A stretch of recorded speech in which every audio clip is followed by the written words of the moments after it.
So look guys, I'm a man first, and when I make a mistake, I'ma come here like a man and tell you guys first. And I absolutely made a mistake. I owe Initio an apology for anybody I talked to in the past and told them Absolute Aphrodisiac is not what people say it is. I owe you guys an apology, to be honest. And look, we all mess up sometimes. Sometimes we having off days, you know what I'm saying? Sometimes you may already have a scent on your skin. You didn't even know you done layered it with something else. But guys, when I tried this on today, I was ready. I'm not gonna lie. I was ready to come at the usual suspects, you know what I'm saying? All the people who say a certain cologne is better than what it is. I had my arsenal ready. I was locked and loaded, but I took a smell of this thing and I said, oh my goodness, I made a huge mistake. I made a huge mistake. I don't know, guys. Maybe I smelled this in a daytime when the sun was out and, you know, people's body chemistry is off. But, guys, I smelled this today and I understand now. I understand all the enthusiasts who love this thing. And, look, I like Initio. I think they have a lot of hidden gems. I think they have a lot of underrated scents that we'll get into eventually, but today we definitely going to be reviewing this Absolute Aphrodisiac, and another cologne that sets the bar really high when you hear the name. Exotic, you know, provocative, something you want to get your hands on and smell. You know, you hear Aphrodisiac, you want to know what that is, what they got going on there. So I definitely was interested, and when I tried this thing on, it just wasn't giving what I expected. That had to be probably a year ago. So a year later, I haven't, as you can see, my decant is full. I sprayed some earlier just to, you know, get it on me, get the profile going so I could be ready for this video. And guys, it was a completely different experience. So let's do it together. Absolute Aphrodisiac. It happens to the best of us. It happens to the best of us, honestly. Don't ever tell me that you guys, all of my cologne people, I know you guys have smelled the cologne one day, didn't like it, circle back, and it was a whole nother ball game. So I'm thinking at the time when I first smelled this, I was in love, bro. I was in love with MFK Grand Soir. So I kind of felt like, you know, this being a vanilla amber scent also, I kind of felt it didn't match up to Grand Soir. But to be honest, I feel like even though the DNA, the profile, the underlying, you know, main characters are similar, I can appreciate the distinction here. Like, it has, like, Initio Aphrodisiac has a certain vibe to it that definitely switches up the energy, and a bit more attention grabbing, a bit more mysterious. That's the right word. You create a scent that's a bit more mysterious, a bit harder to put your hand on why exactly you like it. I call that is the addictive effect. That's the effect that you ever smell the scent and you can't smell it once. A lot of times you don't know why, but you can't smell it once because you're trying to figure out what makes it appealing, what makes it, you know, have that certain energy and vibe that draws it to you. It's like a scent that you're trying to pinpoint, and in the process of doing it, you don't even realize what you're doing. You don't even realize why you're doing it, but you just find yourself low-key addicted to the scent. And that's why I think it was genius, because you overlay what you already know that works. Say it all the time. Don't try to recreate the wheel. Don't try to recreate the wheel. They took a formula that's proven over time, a formula that, you know, men like, women like, everybody like, and they put something just a little unorganic, unorthodox, uncanny to it, which completely changed the vibes. And that's why I see why a lot of people like this for a first date or just regular date nights, because this thing is going to, it's gonna have the person you're with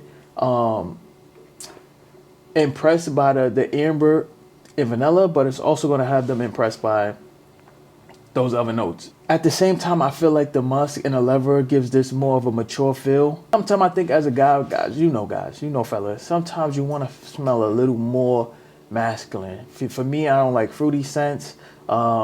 If I got a rose, it got to be mixed with something like darker, like a oud or something. It's just something in there that makes it a little bit more like macho, a little bit more, you know, manly. And that's what I think the leather and the musk does.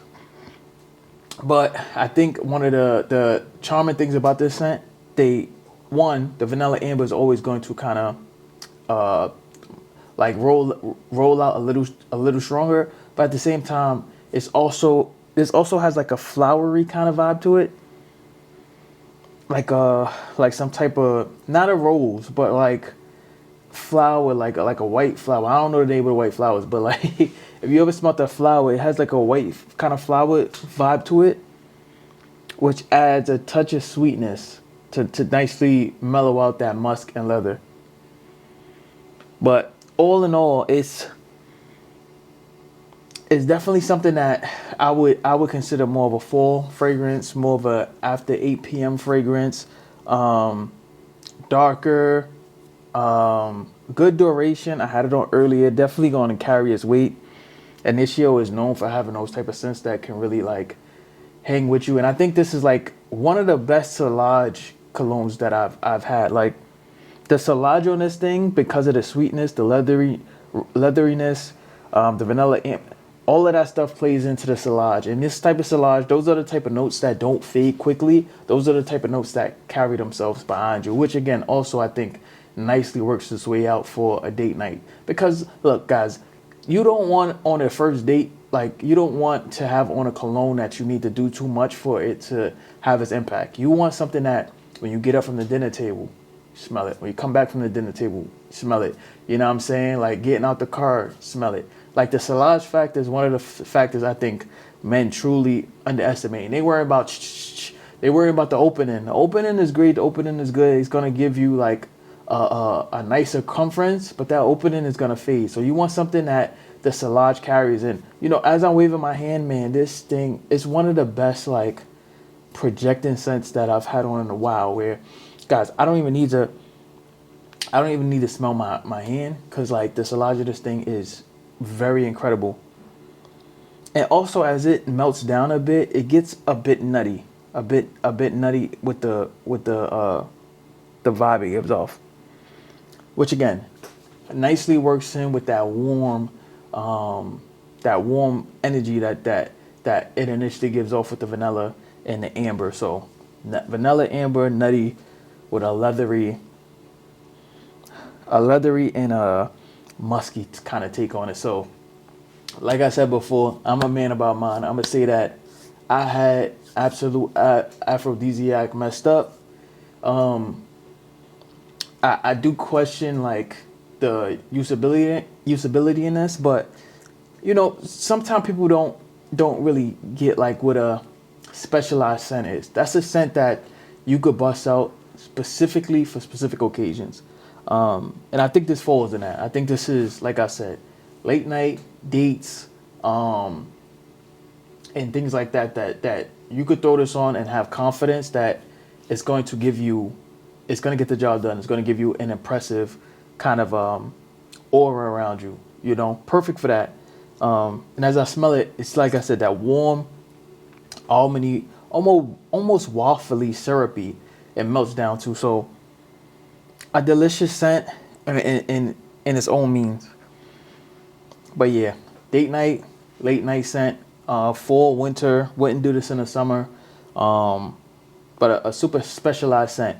Also wouldn't do this with like big events. As nice as it is, it's missing some of that kaboom factor, that factor that just hits you and make you like really shine. It's like, this gives more like Dark Knight, Batman kind of vibes, if you get what I'm saying. It's not like a very flashy type of, you know, Batman get the job done. He come on the scene, he punch on people in the face, and then he leave. You know what I'm saying? Throw some people off some roofs, then he leaves. Ain't gonna be no serious damage. He ain't taking nobody to the graveyard. Like, he's just beating people up and going home. Like, that type of scent. You know, if you want something Superman, something more flashy, lasers out the eyes, flying and all that, no. Very realistic, very practical, very useful in certain situations. Like I was saying, wouldn't do this with a suit, wouldn't do this at any event that requires something like this. It's not a wedding scent or anything like that. Solid scent, but really good for the date night scene. But anyway, guys, I'm gonna leave it there. Hope you guys enjoyed this smell check-in. If you don't know, I have 2 additional channels. L check-in, that's my travel channel, and Tell check-in, which is my religious channel. Catch you guys in a minute.